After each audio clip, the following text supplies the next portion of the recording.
Sorry about that. I apologize for the two-part video. I just didn't get it in within the 15-minute frame. So just as to close, through the process of my learning, building my action research plan, I believe that the study will definitely support my knowledge of teaching because it gives me that opportunity to do my own homework and will allow me to experiment with different classroom management skills.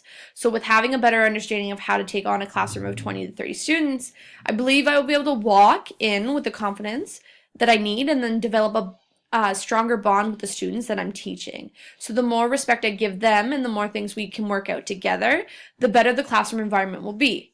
Classroom management skills need to be clear in any type of classroom setting and should be enforced as much as possible without feeling like you are being the teacher that's kind of bossy and not listening to the students' ideas. So through my research, I believe I can create the best environment possible for my students in order to learn and develop and be successful overall.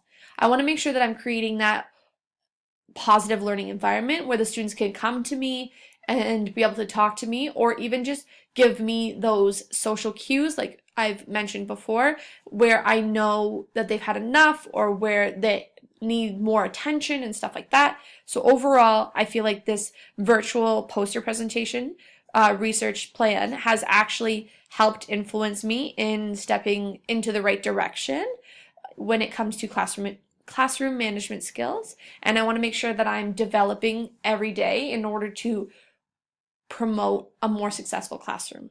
Thank you so much for listening. I hope you enjoyed it.